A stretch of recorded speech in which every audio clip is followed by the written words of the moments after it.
la realidad educativa y las leyes de educación en México. El eterno cambio. En México, así como en diferentes países del mundo, la educación es un tema de suma importancia para la sociedad. Se encuentra dentro de la Constitución Política de los Estados Unidos Mexicanos, principalmente en el artículo 3, el cual, a grandes rasgos, menciona que todo individuo tiene derecho a recibir educación, por lo que el Estado-Federación, así como los estados y municipios, deben impartir educación preescolar, primaria y secundaria, siendo primaria y secundaria obligatorias para todo ciudadano. Así pues, la educación que se imparta en el Estado debe desarrollar armónicamente todas las facultades del ser humano y fomentar en él, a la vez, el amor a la patria y la conciencia de la solidaridad internacional, en la independencia y en la justicia. Por ello, que en el presente video se intenta hacer un análisis reflexivo de ese entorno, tema de discusión entre los expertos en educación, es decir, en los cambios que experimenta la educación en México derivados de las leyes y reformas interpretadas en los diferentes niveles educativos del país, pues a menudo se cree que con implementar reformas y actualizar los planes y programas de estudios, la realidad educativa puede mejorar. Sin duda alguna, es muy arriesgado creer que basta con hacer leyes, reformas y modificaciones a los planes y programas de estudio creyendo que mejorando, cambiando o adecuando los textos, leyes, artículos y reformas, los actores del proceso educativo van a asimilar dichos cambios y los llevarán a la práctica sin problema. Encima, se agrega que México es un país en el que cada sexenio se elaboran o modifican nuevas leyes y programas de estudios, que vienen acompañados de las promesas de corregir los errores del pasado, que al final del día no cambian y solo crean confusiones en los profesorados, que es el encargado de implementar dichas modificaciones.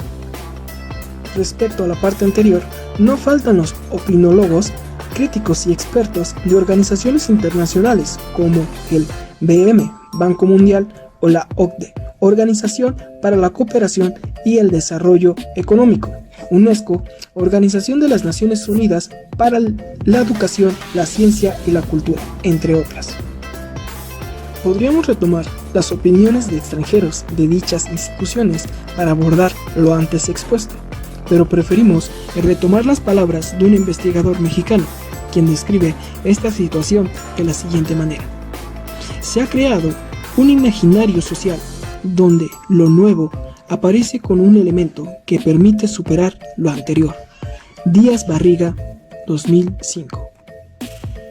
Realmente no se puede definir de otra manera el reformismo que experimentamos en México, en el cual nunca se da continuidad a algo cuando ya está implementando algo nuevo. Si bien la intención de los últimos 30 años ha sido implementar planes y programas de estudio que respondan a las necesidades globales y nacionales a fin de que los estudiantes sean capaces de aprovechar y potencializar al máximo las cualidades con las que cuentan, en la realidad educativa no basta con tener buenas intenciones, es indispensable ser parte de la realidad educativa, con prácticas educativas que respondan a las necesidades educativas del contexto en el cual se desarrolla dicha práctica. Pues no hay que olvidar que cuando se habla de educación, se pretende lograr que los estudiantes adquieran conocimientos, desarrollen habilidades y que adquieran valores, que les permitan mejorar su vida personal y colectiva, aprovechando los medios, recursos y características de su entorno, así como los contenidos planteados en los planes y programas educativos. Un país como México posee una diversidad tan amplia tanto en cultura, sociedad y economía, con comunidades y escuelas que enfrentan situaciones tan diversas entre sí. Por ello permite vislumbrar que los problemas exigen respuestas, así como soluciones que vayan de acuerdo a las características contextuales particulares de estas mismas. Otro problema que se encamina ya a la práctica educativa es el papel del docente, que antes era considerado como un actor importante dentro de la sociedad,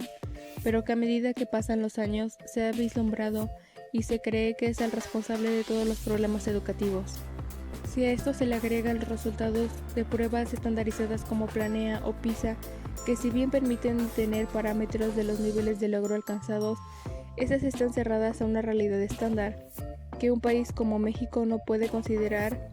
como un verdadero indicador, ya que en cada zona o región del país existen diversas características contextuales que influyen en la comunidad escolar,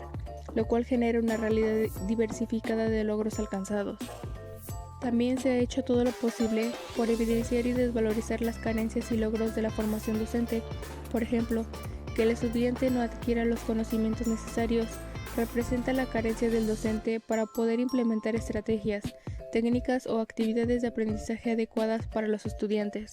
Por ello, se hace un énfasis en la educación o formación normalista, misma que no termina tampoco por ser estandarizada,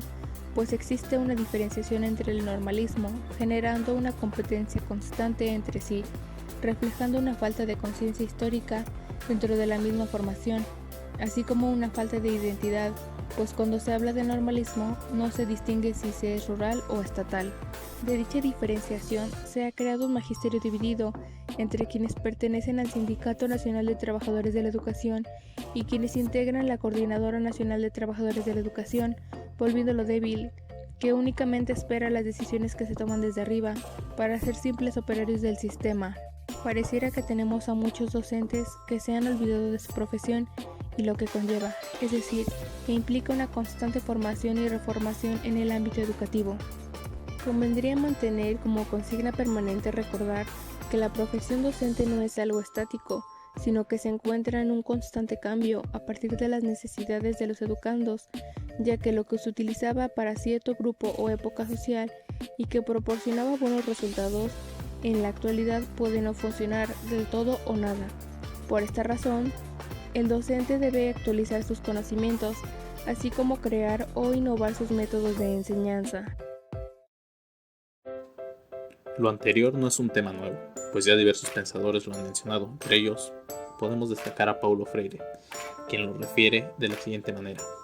el intelectual memorizador, que lee horas sin parar, que se domestica ante el texto, con miedo de arriesgarse, habla de sus lecturas casi como si las estuviera recitando de memoria. No percibe ninguna relación cuando realmente existe entre lo que leyó y lo que ocurre en su ciudad, en su país, en su barrio. Repite lo leído con precisión, pero raramente intenta algo personal.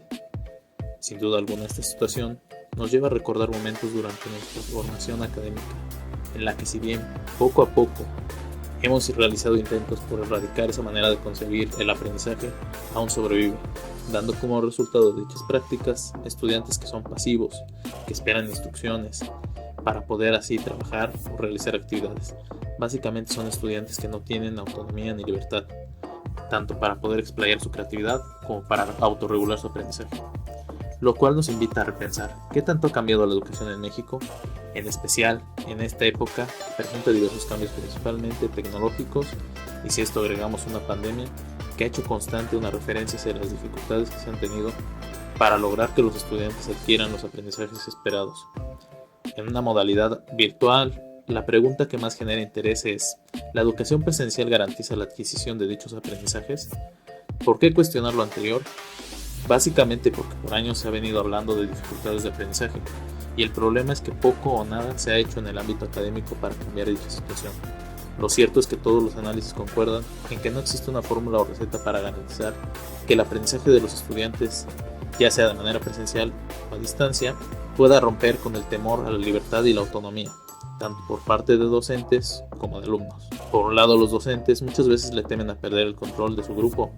y los estudiantes le temen a no saber qué hacer con su libertad y autonomía, obstaculizando así una educación democrática.